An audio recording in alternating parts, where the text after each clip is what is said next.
ஐயா, நமது செய்தி சேனலுக்கு சிறப்பு நேர்காணல் காண வந்திருக்கோம். என்ன முக்கியமானதுன்னா, திடீர்னு வாட்ஸ்அப் குழு, ஃபேஸ்புக் இதெல்லாம் வந்து பார்த்தீங்கன்னா நீங்கள் ஒரு அருவருக்கத்தக்க வார்த்தைகள் பயன்படுத்தி ஒரு சில நியாயங்களை வெளியில கொண்டு வந்திருக்கீங்க. ஆனா அதுல அருவருக்கத்தக்க வார்த்தைகளை மட்டும் கேட்பதற்கு நாராசகமாக இருந்தாலும் நீங்க சொல்ல வர கருத்துல 1008 கண்டென்ட் வருது. கண்டென்ட் நம்ம சொல்ல முடியாது, அது உண்மையான வழிகளின் விளக்கமாக கொடுக்குறீங்கன்னு என்ற ஒரு வார்த்தைகள் தான் சொல்ல முடியும். ஸோ அந்த மாதிரி விளக்கத்துல நீங்க என்ன மாதிரி பாதிக்கப்பட்டீங்க? அண்ட் வந்து இப்ப பாத்தீங்கன்னா இடையில நீங்க தலைமறைவு மற்றும் நீங்க அரெஸ்ட் கூட ஆனீங்க. உச்ச நீதிமன்ற ஒரு நீதிபதிய இவ்வளவு அவசரமா கைது செய்யறதுக்கு காரணம் என்ன? இந்த காரணங்களுக்கெல்லாம் முடிவு நம்ம இது கேட்கிறப்போ எந்த ஒரு ரெஸ்பான்சிபிளும் இல்லை. ஸோ ஏன், எதற்கு, எப்படி? I have obtained 4 degrees from Madras University.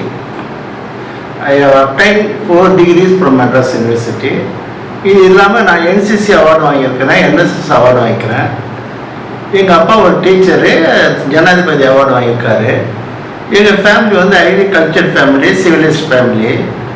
எங்கள் ஃபேமிலியில் யாருமே கெட்ட வார்த்தையோ கடுமையான வார்த்தையோ யாரும் பேச மாட்டோம். தரக்குறவான வார்த்தையோ மரியாதை பரிசோதனை பார்த்தையோ நாங்கள் யாரும் இது வரைக்கும் எங்கள் ஃபேமிலியில் பேசுனதில்லை, நானும் பேசுனதில்லை. ஆனால் இப்போ இந்த அளவுக்கு நான் வந்து அஃபென்ஸ் லாங்குவேஜ் எஸ்ட்ரீமாக நான் பயன்படுத்தியோம்.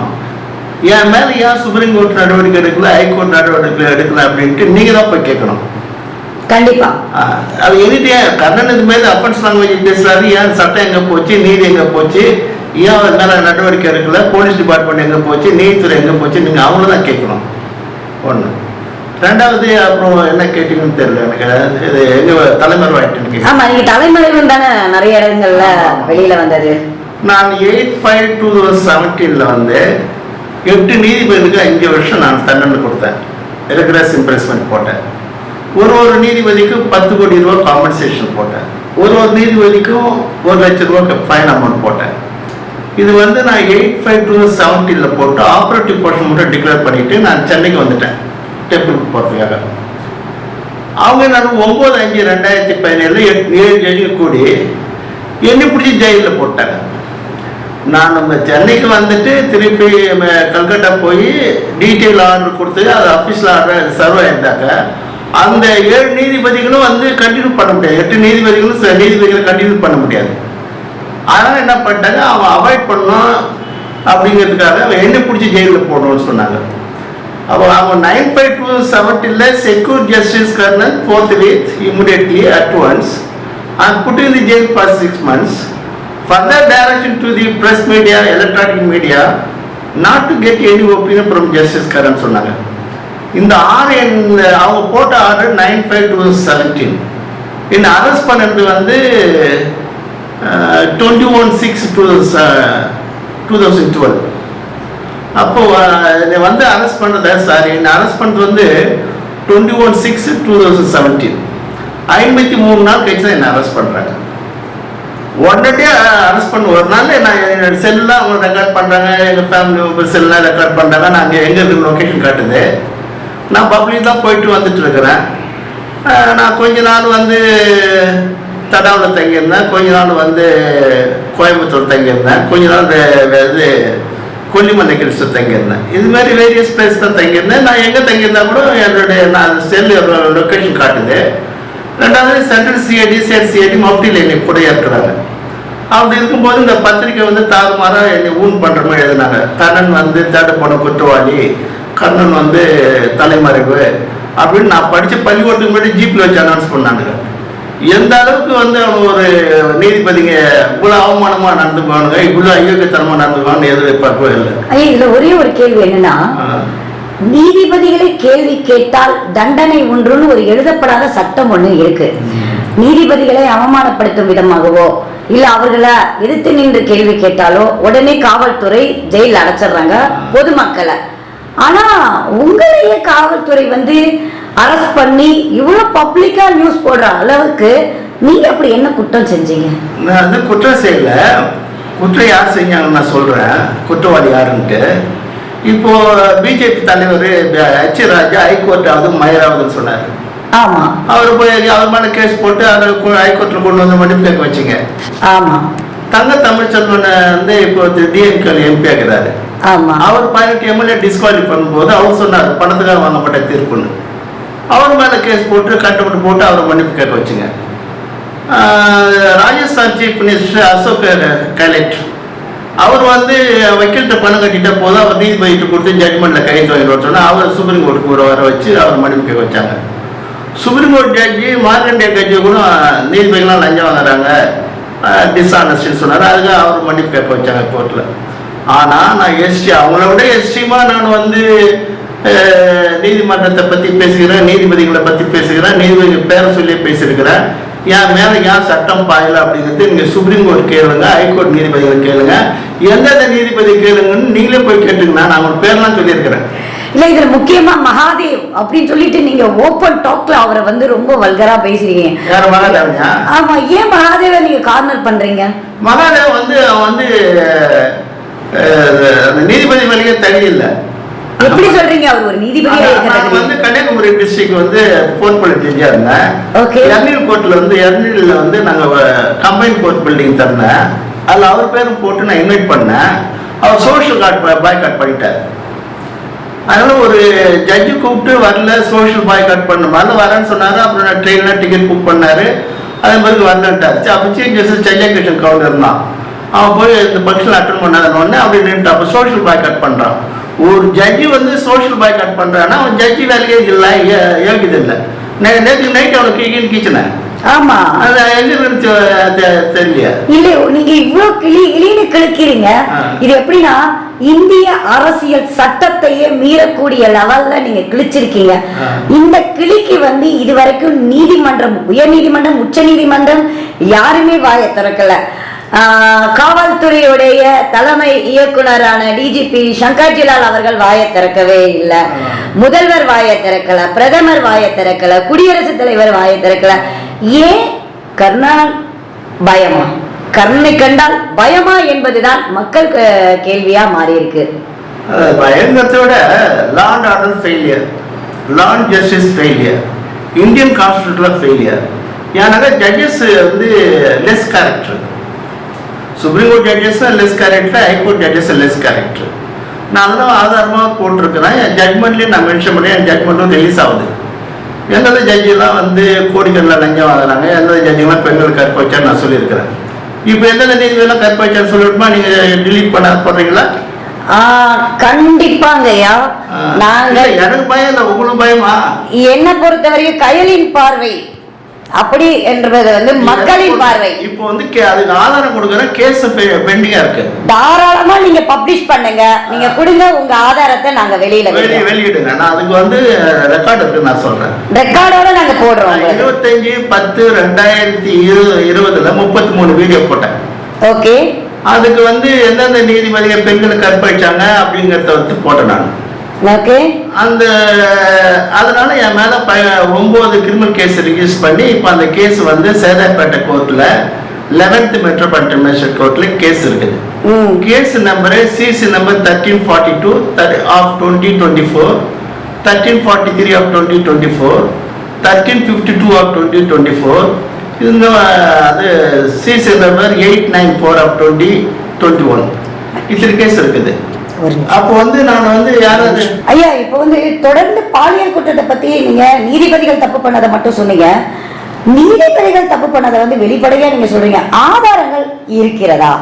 ஆதாரம் தான் சேதப்பட்ட கோர்ட்ல இருக்குது, 11th மெட்ரோபாலிட்டன் மேஜிஸ்ட்ரேட் கோர்ட்ல. என்ன மாதிரி ஆதாரங்கள் இப்போ வந்து எடிட் இருக்குது. நான் வந்து ஆதாரம் இப்போ சொல்றது பத்தி இல்லை.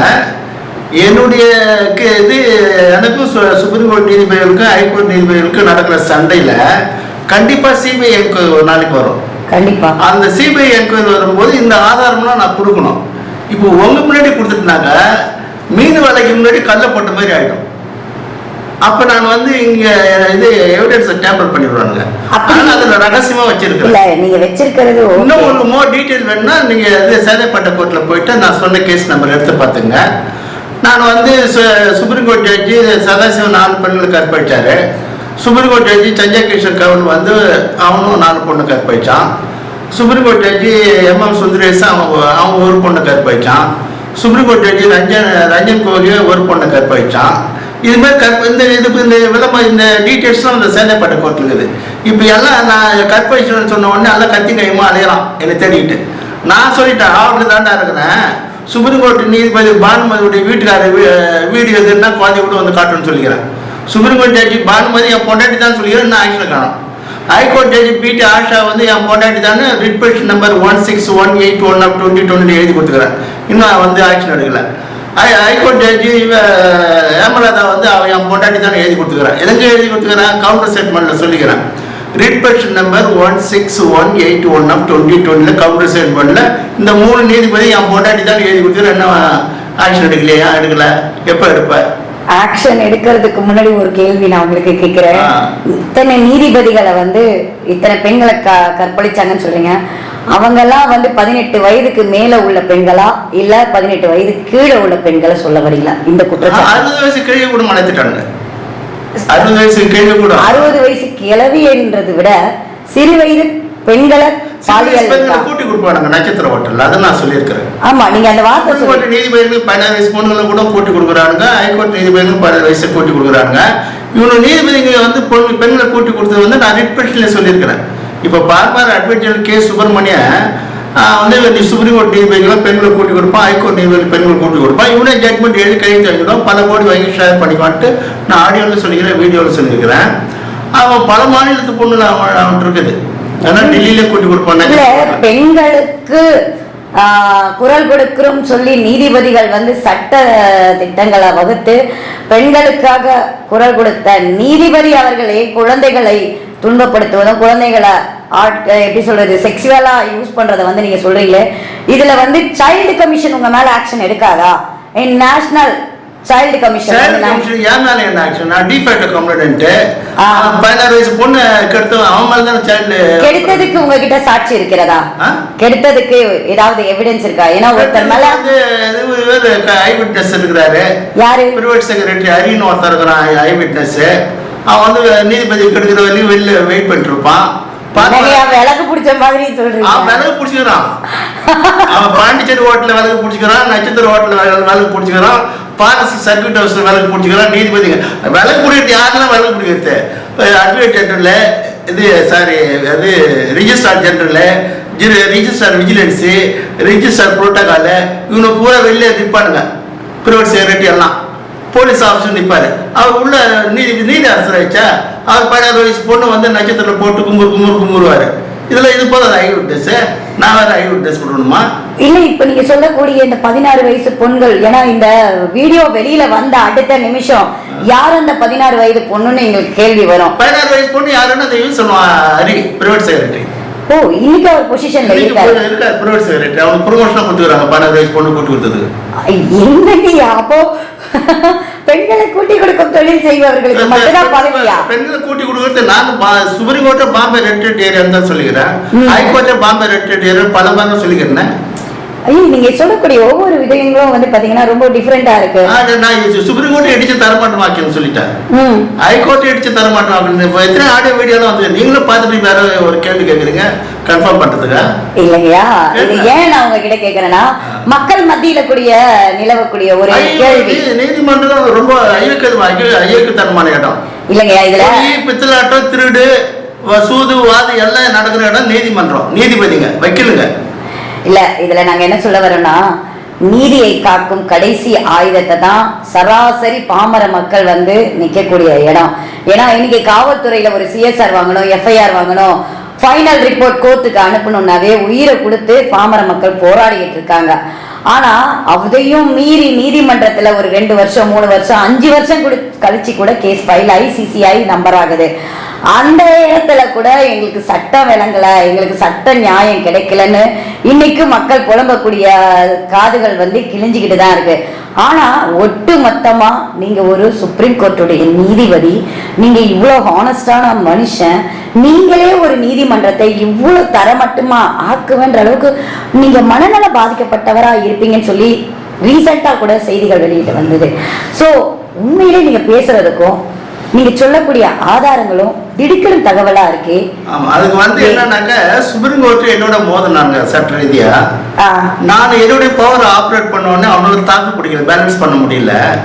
என்னடா இவ்வளவு மானக்கேடா போச்சுன்னு சொல்லிட்டு தான் அவர் என்ன பண்ணணும், அடுத்த ஸ்டாண்ட் வந்து ஜஸ்டிஸ் கர்ணனுக்கு மனநிலை பாதிக்கப்பட்டிருக்குன்னு சொல்லி நம்ம ரெக்கார்ட் பண்ணிட்டோம்னாக்க இந்த ஜஸ்டிஸ் கர்ணன் போட்ட நம்ம மேல அரெஸ்ட் வாரண்ட் போட்டது தண்டனை கொடுத்ததுலாம் கேன்சல் ஆகிடும், அவர் மனநிலை பாதிக்கப்பட்டு பேசிட்டாரு, நாங்கள் அந்த ரெக்கார்டு பிடிச்சலான்னு பார்த்தானுங்க. அதுக்காக என்ன பண்ணிட்டானுங்க, அது வந்து 1/5/2017 7 நீதிபதிகள் பெஞ்சு கூடி direction to the director general of police attach to the West Bengal state secure Justice Karan immediately and police him before a team of psychiatric doctors who attached to the government hospital Calcutta கொடுத்தாங்க. அப்போ நான் இது எதுனா 10:45 இந்த order வருது. 10:45 supreme கோர்ட்ல இருந்து ஒரு லேடி அட்வொகேட் பேசுகிற ஆட்சி இப்போ உங்களுக்கு பைத்தியம் பிடிச்சிருச்சுன்னு சொல்லிட்டு இங்கிலீஷ்ல பேசினாங்க சொன்னாங்க. அப்போ நான் கார் டிரைவ் பண்ணிட்டு இருக்கிறேன். நான் கார் என்னுடைய ரெசிடென்ஸ்லேருந்து 7-8 கிலோமீட்டர் தூரமாக கார் டிரைவ் பண்ணிட்டு என் பக்கத்தில் டிரைவர் உட்காந்துக்கிறாரு, பின்னாடி பர்சனல் செக்யூரிட்டி ஆஃபீஸர் உட்காந்துக்கிறாரு. அப்புறம் கார் நிறுத்திட்டு ஜூஸ் கடைக்கு போயிட்டு ஜூஸ் ஆர்டர் பண்ணிட்டு நான் என் பிஏக்கு ஃபோன் பண்ணேன், உடனடியாக என் பங்களாக்கு வாயான்ட்டு அவர் வந்துட்டார். அப்புறம் நான் ஜூஸ் சாப்பிட்டு காரை கொண்டு பார்க் பண்ணிவிட்டு நான் டிக்டேஷன் கொடுத்தேன். நான் என்ன டிக்டேஷன் கொடுத்தேனாக்க, செக்யூர் justice Jagdish Singh Khehar, justice Deepak Misra, justice Chelameswar, justice Ranjan Gogoi, justice Madan Lokur, justice Pinaki Chandra Ghose and justice Kurian Joseph after informed to their respective family members and produced them before the AIIMS Hospital, New Delhi, before the SIA team of psychiatric doctors because they are required mental treatment. அப்படின்னு சொன்னாங்க. கொடுத்தா ஏன் news வந்து pass ஆச்சு. அவங்க சொன்னாங்க எனக்கு பைத்தியம் பிடிச்சின்னு சொன்னாங்க, இவரோட பைத்தியம் பிடிச்சின்னு சொல்லிட்டு நான் டைரக்ஷன் அது டெல்லி கமிஷன் கொடுத்தேன், போலீஸ் கமிஷனுக்கு கப்பிச்சு பண்ண வாங்கிட்டேன், 2 ஆஃப் ஆயிடுச்சு. இல்ல அதுக்காக நீங்க டெஃபர்மேஷன் ஏதாவது போட்டிருக்கீங்களா? டெஃபர்மேஷன் போட்டா எங்க போறது? உயர் நீதிமன்றத்துல யார் போட்டாங்க? உயர் நீதிமன்றத்துல யாரு போட்டாலும் அவன் மேலே நான் போட்டு அவங்க எடுப்பான கேஸ. அப்ப தப்பு பண்ணவங்களுக்கு தண்டனை இல்லையா? தண்டனை தப்பு இது தண்டனை எப்போது எல்லாம் தான் சுப்ரீம் கோர்ட் ஜட்ஜி இல்ல இந்த சுப்ரீம் கோர்ட் ஜட்ஜிக்கு லஞ்சம் வாங்குறதுக்கு தண்டனை இல்ல, சுப்ரீம் கோர்ட் ஜட்ஜிக்கு பெண்களை கற்பழிச்சதுக்கு தண்டனை இல்ல, சுப்ரீம் கோர்ட் ஜட்ஜிக்கு பணத்தை கொண்டு போய் அவலாட கொண்டு போய் பதுக்கிறது தண்டனை இல்ல, சுப்ரீம் கோர்ட் ஜட்ஜிக்கு ஜாதி வரிக்கிறது தண்டனை இல்ல, சுப்ரீம் கோர்ட் ஜட்ஜிக்கு கொலை படிக்கிறவங்க தண்டனை இல்ல. அப்புறம் யாருக்கு போய் சொல்லுவோம் நீதி? நாங்க உங்கள்கிட்ட கேட்கணும் நீதி. அது மாதிரி ஆயிடுச்சு. இல்ல மக்கள் வந்து நீதி கொடுக்கிற அளவுக்கு நாங்க என்ன பண்ண முடியும்? சராசரி மக்கள் வந்து என்ன பண்ண, அத்தியாவசிய ஒரு பால் விலை ஏறினா கூட எங்களால குரல் கொடுத்து நீக்க முடியல, அந்த அளவுக்கு தான் இருக்கும். ஓட்டுரிமை கொடுக்கறதுக்குன்னு சொல்றாங்க, அந்த ஓட்டுரிமை கூட பாத்தீங்கன்னா என்ன சொல்றது, அன்னைக்கு அந்த திருவிழாவுக்கு மட்டும் எங்களுக்கு கலகட்டும், அந்த திருவிழா நேரத்துலதான் நாங்களே சம்பாதிக்கிறது, அந்த இடத்துலதான் நாங்க இருக்கிற நிலைமையே மக்கள் சொல்றோம். ஆனா குடுக்கிறவங்களை பத்தி இன்னைக்கு வரைக்கும் நான் நீதிபதிகள் லஞ்சம் வாங்கலாம்னு சொல்லிட்டு prime minister of India mister Narendra மோடிக்கு 23/1/2017 ஒரு லெட்டர் எழுதியிருந்தேன். அதில் வந்து டிசார்ட் ஜட்ஜி லஞ்சம் வாங்குற ஜட்ஜி பேர் 20 பேர் ஃபர்ஸ்ட் லிஸ்ட்டில் கொடுத்துருந்தேன். அப்போ பிரைம் மினிஸ்டர் ஆஃபீஸ் என்ன பண்ணாங்க, ஃபார்வர்ட் பண்ணாங்க சீஃப் ஜஸ்டிஸ் ஆஃப் சுப்ரீம் கோர்ட்டுக்கு கர்ணன் கேஸில் என்கொயரி பண்ணணும். இவங்க என்ன பண்ணாங்க, என்கொயரி பண்ணால் எல்லா ஜட்ஜியும் மாட்டுவாங்கன்னு சொல்லிட்டு கான்ஸ்டியூஷனல் பெஞ்சு கட்டவுட் ஷூமோட்டை கட்டவுட் போட்டு கான்ஸ்டியூஷனல் பெஞ்சை போட்டு என்னுடைய ஒர்க்கை ரெஸ்ட்ரைன் பண்ணுறாங்க. இது எதுக்குன்னா எல்லாம் ஹராஸ்மெண்ட், SC/ST அட்ராசிட்டி ஆக்ட்ல இவங்க எல்லாம் உள்ளே போயிடுவாங்க, அதான் பயந்து போய் கிடக்குறாங்க. நான் சுப்ரீம் கோர்ட் நீதிபதிகளை செருப்பாடு ஆக்சுவலி சொன்னேன், அது வந்துச்சா கட் பண்ண போடுறீங்களா? கண்டிப்பா போடுறேன். சுப்ரீம் கோர்ட் ஜட்ஜிங்களை சங்கிலால கட்டி போட்டு செருப்பாடு ஆட் பண்ணி சொன்னேன், அது என்ன ஆச்சு? ஏன் கேஸ் எடுக்கல? ஹைகோர்ட் நீதிபதிகளை சங்கிலால கட்டி போட்டு செருப்பாடு ஆட் பண்ணி சொன்னது ஏன் சொல்லி என் மேலே ஆக்ஷன் எடுக்கல? நான் வந்து நீதிபதிகள் லஞ்சம் வாங்கணும்னு சொன்னதுக்கு 6 மாசம் பிடிச்சி போட்டீங்க, பெண்களை கற்பழிப்பேன்னு சொன்ன உடனே 110 நாள் ஜெயிலில் வச்சுங்க. அவங்க ஜெயிலில் வச்சு எங்க கொலை பண்ண பார்த்தாருங்க. என்ன இவனை வெளியே விட்டா நீதித்துறை மானம் போயிட்டு, மானம் தான் போயிடுச்சே, தப்பிச்சு வந்துட்டுல. கல்கட்டா ஜெயிலில் இது கொலை பண்றதுக்கு தர்மலிங்கம், ராமன், செந்தில்குமார் இவங்க எல்லாமே வந்து நோட்டீரியஸ் கிரிமினல் 5-6 கொலை பண்ணிட்டு உள்ள வைக்கிறாங்க தமிழ்காரங்க. இவனை வச்சு எனக்கு சாப்பாட்டில் வந்து ஃபுட்டில் வந்து சைனட் வச்சு கொலை பண்ணுறதுக்கு அட்டன் பண்ணாங்க. ஜெயிலில் தனக்கு தெரிஞ்சு அவனெல்லாம் பனிஷ்மெண்ட் பயங்கரமாக கொடுத்து வேற ஜெயிலுக்கு மாற்றி விட்டாங்க. அங்கே தப்பிச்சு. இது வரைக்கும் 1025 கோடி செலவு பண்ணி சுப்ரீம் கோர்ட் ஜட்ஜிகளும் ஹைகோர்ட் ஜட்ஜிகளும் எனக்கு கொலை பண்ணுறதுக்கு ஜெயிலில் போகிறதுக்கு 1025 கோடி 25 கோடி 1025 கோடி 1025 கோடியை செலவு பண்ணது நாட்டு மக்களுக்கு கொஞ்சம் நல்லது செஞ்சா நல்லா இருக்காதா ஐயா? நீதிபதி ஐயா, உங்களுக்காக நான் போராடி ஜெயிலுக்கு போய்க்கிறேன், என்ன வந்து பேட்டி எடுக்கிறீங்க ஐயா? நீங்க இன்னைக்கு அரெஸ்ட் ஆனது வந்து எல்லா சேனல்களையும் அதாவது இப்போ ஒண்ணு என்னுடைய கட்சி anti corruption dining party 2026 election வரப்போது கண்டெஸ்ட் பண்றோம். கண்டிப்பா. அப்ப பெண்கள் எல்லாம் கற்பழிச்சதுக்கு நான் 115 நாள் ஜெயிலுக்கு போனோடனே பெண்கள் எனக்கு தான் ஓட்டு போடுவாங்க. கண்டிப்பா. அண்ணன் முட்டை கை சகோதரர்களை பாதுகாப்பு தான் நான் போறேன் ஜெயிலுக்கு. அவன் கற்பழிச்சது யார் கேட்டா? நீதிபதியை கற்பழிச்சது யார் கேட்டா? நான் தான் கேட்டேன். அவங்க தூயவான். சுப்ரீம் கோர்ட் ஜட்ஜி ரஞ்சன் கோகை வந்து அல்கா ராணின்னு கோர்ட் ஸ்டாப்பை கெடுத்துட்டான் அவன் ஆஃபீஸில், ஹோம் ஆஃபீஸில். அப்புறம் மன்னிப்பு கேட்டு கவர்மெண்ட் காலில் விழுந்து ஒரு வாரம் மூஞ்சி பார்த்தா விளக்கண்ணை குடிச்ச மாதிரி இருந்தது அந்த இஷ்யூ இருக்கும்போது. அப்புறம் அவர் எப்படி இப்படி சொல்லி கிள்ளி இந்த 5 பசங்களும் சேர்ந்து அவரை காப்பாற்றி விட்டாங்க. அதெல்லாம் பிராமின் பண்ற அநியாயம் தான். பிராமின் மேல ஒர்ஸ்ட் ஃபெல்லோ யாரும் கிடையாது. இல்ல பிராமின்றதை விட இன்னைக்கு சட்டமே தெரியல. வைக்கலுங்க நான் பிராமினா எல்லாம் பிராமின். ஏன்னா பிராமின் வைக்கலுங்களும் பிராமின் ஜட்ஜிகளும் மேல ஒர்ஸ்ட் ஃபெல்லோ அந்த நாட்டில். அவனால தான் ஜனநாயகம் கெட்டுது. இன்னைக்கு ஜனநாயகம் போடுவது குழி தோண்டு போச்சுதுன்னா பிராமின் வைக்கலுங்க பிராமின் ஜட்ஜி தான். இல்ல ஒட்டுமொத்தமா அப்படி சொல்ல முடியாதுல. யாரோ ஒரு சிலர் செய்யக்கூடிய ஒரு வக்கீல் கூட கேட்கல எப்படி அந்த செக்யூர் ஜஸ்டிஸ் கரண்ட் சொல்லுவோம். அப்ப ஆர்டிகல் 14 என்ன ஆகுது, ஆர்டிகல் 21 என்ன ஆகுது, ஆர்டிகல் 91G என்ன ஆகுது, இதெல்லாம் பிரைம் ஆர்டிகல், ஸ்டார் ஆர்டிகல். அது ஒரு ஜட்ஜியை போச்சு உள்ள வைக்கிறேன்னா இப்படி எந்த சட்டத்தை வச்சு நீங்க நீதிபதி இல்லல்ல, ரிட்டையர்டு தானே? இல்ல இன்னும் டிஸ்பியூட் இருக்குது. என்ன ரிட்டையர்ட் ஆகுது, இன்னும் ரிட்டையர்ட் ஆகாமே உங்க மேல கை வச்சு இன்னைக்கு பங்களா எங்க தானே இருக்குது. Oh my god. என்னோட bungalow GB tower 1 Rosedale palace new town அங்கதான் இருக்குது. அப்போ இதுக்கு குடியரசுத் தலைவர் இதுக்கு வரைக்கும் ஒண்ணும் வாயை திறந்து அவங்க பதில் கொடுக்காது இல்லையா? குடியரசுத் தலைவருக்கு சட்டம் தெரியாது இல்ல. என்னங்கய்யா இப்படி பொசுக்கிட வார்த்தையை சொல்லிட்டியா? சட்டம் தெரியாது. அந்த இவன் நான் அரசு ஆகும்போது அந்த இவன் பட்டாச்சாரிய அது கல்கட்டாக்காரன் ஜனாதிபதியா இருந்தான். அப்புறம் ராம்நாத் கோவிந்த் இருந்தான். இப்ப முர்மு இருக்குது. முர்மு வந்து நல்லா தானுங்கய்யா. ஐயா அந்த அம்மாவுக்கு தெரியாதா? அதான் அவங்க உங்களுக்கு எப்ப ஒரு ஹைகோர்ட் ஜட்ஜி ஜெயில போட்டு அந்த ஃபைல் அந்த அம்மா எத்தனை லெட்டர் அனுப்புறேன், எத்தனை கம்ப்ளைண்ட் அனுப்புறேன். அவங்க உங்களுக்கு எந்த ஒரு சப்போர்ட்டிங் இல்ல. பிரணாப் முகர்ஜி அவன் ஜனாதிபதியா இருந்தான். அப்பதான் டிஸ்பியூட் ஆரம்பிச்சது. அது மாதிரி ராம்நாத் கோவிந்த் இவன் வந்தான். இவன் வந்து பைனாகோலி இவன் எஸ்சி. இப்ப இந்த அம்மாவும் பைனாகோலி எஸ்சி. நான் இவன் லெட்டர் அதிகம் ஒன்றும் பயம் இல்லையா? ஒருத்தர் கேட்டானா எப்பதான் அவங்களோட தெரிஞ்ச ஜெயில 6 மாசம் போட்டேன்னு கேட்டானா?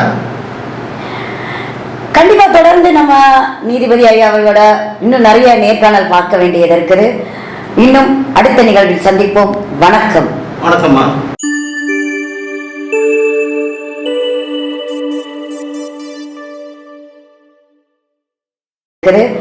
இன்னும் அடுத்த நிகழ்வில் சந்திப்போம். வணக்கம். வணக்கம்மா.